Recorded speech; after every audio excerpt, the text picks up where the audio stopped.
जय मसीह की, praise the Lord. स्वागत है 40 डेज फास्टिंग के डे 5 में। आज हम परमेश्वर के एक बहुत ही खूबसूरत और शक्तिशाली वचन पर मनन करेंगे जो 1 यूहन्ना अध्याय 1 आयत 9 में मिलता है। वचन कहता है, यदि हम अपने पापों को मान लें तो वह हमारे पापों को क्षमा करने और हमें सब अधर्म से शुद्ध करने में विश्वास योग्य और धर्मी है।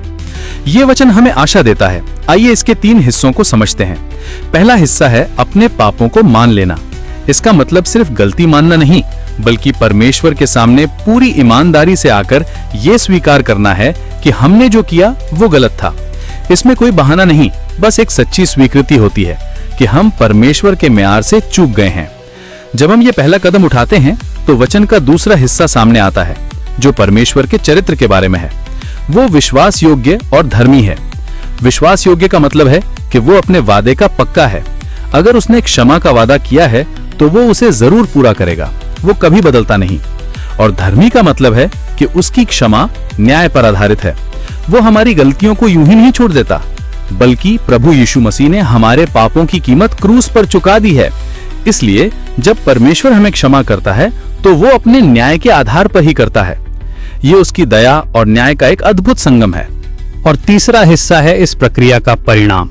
जब हम पाप मानते हैं और परमेश्वर अपनी विश्वास योग्यता और धार्मिकता में काम करता है तो 2 चीजें होती हैं। पहली, वो हमारे पापों को क्षमा करता है। हमारा सारा दोष, सारा बोझ हट जाता है। हमें एक साफ स्लेट, एक नई शुरुआत मिलती है। हम परमेश्वर के साथ अपने रिश्ते में फिर से बहाल हो जाते हैं। लेकिन ये यहीं नहीं रुकता। दूसरी चीज जो होती है वो हमें सब अधर्म से शुद्ध करता है। ये क्षमा से भी एक कदम आगे है। क्षमा एक कानूनी घोषणा है, लेकिन शुद्ध करना एक आंतरिक काम है। परमेश्वर सिर्फ हमें निर्दोष ही नहीं ठहराता, बल्कि वो हमारे दिल और मन को भी साफ करना शुरू करता है। वो पाप की आदत और उसके असर को हमारे जीवन से हटाता है ताकि हम धीरे धीरे उसके जैसा बन सकें। ये एक खूबसूरत प्रक्रिया है जो हमें न केवल माफी देती है बल्कि हमें बदल भी देती है।